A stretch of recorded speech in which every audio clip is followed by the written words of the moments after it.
Everyone, हम सब देखते हैं आज लुकास टेस्ट, जो कि आप अल्कोहल के चैप्टर में है और ये अल्कोहल का टेस्ट भी है। तो ये जो टेस्ट होता है वो हम सबसे पहले जानिए यूज किस लिए करते हैं। तो हम अल्कोहल में डिफ्रेंशिएट करने के लिए कि 1 डिग्री का अल्कोहल है, 2 डिग्री का अल्कोहल है या फिर 3 डिग्री का अल्कोहल है। 1 डिग्री, 2 डिग्री, 3 डिग्री अल्कोहल में डिफ्रेंशिएट करने के लिए हम लुकास टेस्ट का यूज करते हैं। अब जो हमारा लुकास रिएजेंट है उसको जान लीजिए कि लुकास रिएजेंट क्या होता है। तो जो लुकास रिएजेंट होता है वो होता है anhydrous ZnCl2 plus concentrated HCl। Anhydrous ZnCl2 plus concentrated HCl, ये हमारा होता है लुकास रिएजेंट। ठीक है, अब आइए इसमें क्या करते हैं हम, देखिए एक्चुअली मैं एक बार बता देती हूँ कि जो 1 डिग्री का अल्कोहल होता है वो लुकास रिएजेंट के साथ जो टर्बिडिटी जो होती है हमें एल्किल हैलाइड की मिलती है, वो जो होता है बहुत लंबे टाइम के बाद देता है या फिर नहीं देता है। 2 डिग्री का अल्कोहल जो होता है वो जो होता है 5 से 10 मिनट बाद क्या करता है, रिएक्ट करता है और हमें एल्किल हैलाइड की टर्बिडिटी मिल जाती है। और हमको जो तीसरा जो 3 डिग्री अल्कोहल होता है जो सबसे ज़्यादा स्टेबल होता है, क्योंकि आप सबको पता है कि 3 डिग्री का कार्बोकैटायन क्या होता है, स्टेबल होता है।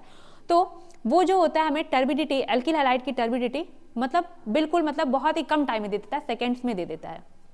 आइए हम देखते हैं यहाँ पे, मान लीजिए कि आपका 1 डिग्री अल्कोहल है और 1 डिग्री अल्कोहल को हम लुकास रिएजेंट में डालते हैं। ठीक है, तो हमें जो टर्बिडिटी मिलती है वो एल्किल हैलाइड की मिलती है। अभी मैं आपको करा के दिखाती हूँ कैसे होता है। तो यहाँ पे क्या होता है, आप यहाँ लिख सकते हैं नो टर्बिडिटी, नो टर्बिडिटी। अगर यहाँ पे 2 डिग्री का अल्कोहल है तो 2 डिग्री का अल्कोहल है और यहाँ पे लुकास रिएजेंट है तो ये 5 से 10 मिनट में हमको दे देती है टर्बिडिटी। और अगर बेटा 3 डिग्री का अल्कोहल है, अगर 3 डिग्री का अल्कोहल है और इसको हम रिएक्ट कराते हैं लुकास रिएजेंट के साथ, तो ये क्या करता है, इन सेकेंड्स में क्या करता है, टर्बिडिटी हमको दे देता है। क्या करता है, सेकेंड्स में हमको टर्बिडिटी दे देता है। अब आइए यहाँ पे, सॉरी, अब यहाँ आइए, इसको एक बार हम लोग मतलब एग्जाम्पल के साथ समझते हैं कैसे होता है रिएक्शन। ये देखिए 1 डिग्री का अल्कोहल है, आप यहाँ पे क्या करें, 1 डिग्री अल्कोहल ले लें, CH3CH2OH, इसका रिएक्शन आप करा दीजिए कंसनट्रेटेड HCl साथ ही साथ एनहाइड्रस ZnCl2, एनहाइड्रस ZnCl2, ये हमारा क्या होता है, लुकास रिएजेंट होता है। 1 डिग्री का अल्कोहल है तो हमें क्या यहाँ मिल जाएगा, देखो CH3CH2, ये क्या हो जाएगा, OH रिप्लेस हो जाएगा, इसकी जगह पे क्या आके लग जाएगा, Cl, और हमें मिल जाएगा एल्किल हैलाइड की टर्बिडिटी, जो कि हमारा 1 डिग्री अल्कोहल टर्बिडिटी नहीं देता है। यहाँ पे क्या होता है, हमको एल्किल हैलाइड की टर्बिडिटी नहीं मिलेगी या फिर बहुत लंबे समय के बाद मिलती है। मान लो आप रिएक्शन कर रहे हो, ओवरनाइट रख दिए, फिर आप सुबह जाके देख रहे हो लैब में टर्बिडिटी मिली ही नहीं है हमारी, फिर आप 2 दिन के लिए छोड़ दिए, इसका मतलब वो नहीं दे रहा है टर्बिडिटी। अब यहाँ पे हम देखेंगे 2 डिग्री अल्कोहल, मान लो बेटा 2 डिग्री अल्कोहल है, देख लो 2 डिग्री अल्कोहल बना लो, ये आपका बन गया। ठीक है,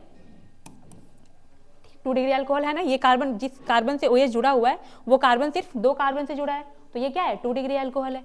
इसका रिएक्शन हमने करा दिया लुकास रिएजेंट के साथ। लुकास रिएजेंट क्या होता है, कंसनट्रेटेड HCl और एनहाइड्रस ZnCl2। तो ये हमें क्या मिलेगा, जो 2 डिग्री अल्कोहल होगा वो हमें टर्बिडिटी देने को तो देगा टर्बिडिटी, बट 5 से 10 मिनट में देता है, 5 to 10 मिनट्स, कुछ समय लगा देगा। मान लिया आप गए रिएक्शन किए, लैब में हिलाया, देखा, 2 मिनट बाद देखिए, 3 मिनट बाद देखिए, 5 मिनट बाद आपको दिखा क्या हुआ, टर्बिडिटी मुझे मिल चुकी है एल्किल हैलाइड की। जैसे बहुत से बच्चों को होता है कि टर्बिडिटी मिलती किसकी है, तो मैं आपको ये बताना चाहती हूँ कि एल्किल हैलाइड की टर्बिडिटी मिलती है मुझे, एल्किल हैलाइड की। अब देखो यहाँ पे 3 डिग्री अल्कोहल ले लो, 3 डिग्री अल्कोहल, जब 3 डिग्री अल्कोहल लोगे तो क्या होगा, देखो OH OH OH, ये हमारा 3 डिग्री का अल्कोहल है। इसको आप रिएक्ट करा दो लुकास रिएजेंट के साथ, तो ये जो होता है सेकेंड्स में देता है, क्या होता है, हमें जो होता है टर्बिडिटी इन सेकेंड्स में मिलता है। मतलब कि सबसे तेज रिएक्ट कौन करता है, 3 डिग्री का अल्कोहल, फिर 2 डिग्री का, फिर 1 डिग्री का। ठीक है, तो इस तरह से क्या करते हैं हम, डिफ्रेंशिएट कर लेते हैं 3 डिग्री, 2 डिग्री, 1 डिग्री में। अगर अब आपसे पूछ लिया यहाँ पे कि कौन सा पाथ फॉलो होता है, SN1 फॉलो हो रहा है या फिर SN2 फॉलो हो रहा है।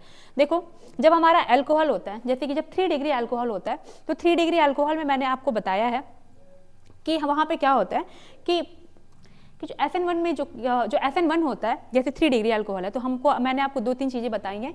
न्यूक्लियोफिलिक सब्स्टिट्यूशन रिएक्शन जहाँ आपको बताया है कि SN1 का जो रिएक्टिविटी ऑर्डर होता है 3 डिग्री, 2 डिग्री, 1 डिग्री होता है। तो यहाँ पे अगर 3 डिग्री अल्कोहल है, मतलब कि ये कौन सा पाथ फॉलो करेगा? SN1 मैकेनिज्म को फॉलो करेगा। ये देखो 2 डिग्री अल्कोहल है, तो ठीक है ना, ये भी हमारा क्या करेगा? ऑलमोस्ट SN1 को ही फॉलो करेगा, क्योंकि आप जब देखोगे SN1 का जो रिएक्टिविटी ऑर्डर होता है 3 डिग्री, 2 डिग्री एंड 1 डिग्री होता है, ठीक है। अब ये देखो आपका 1 डिग्री अल्कोहल क्या है? 1 डिग्री अल्कोहल आपका SN2 को फॉलो करेगा, SN2 पाथ को फॉलो करेगा, क्योंकि SN2 का जो रिएक्टिविटी ऑर्डर होता है 1 डिग्री, 2 डिग्री एंड 3 डिग्री होता है। फिलहाल आपको बस यहाँ पे बस इतना याद रखना है कि जो लुकास टेस्ट होता है वो अल्कोहल को डिफ्रेंशिएट करने के लिए होता है। इसके अलावा लुकास रिएजेंट जो होता है concentrated HCl plus anhydrous ZnCl2 होता है। 3 डिग्री अल्कोहल ये रिएक्शन सबसे तेज देता है, फिर 2 डिग्री, फिर 1 डिग्री, ठीक है। Thank you so much.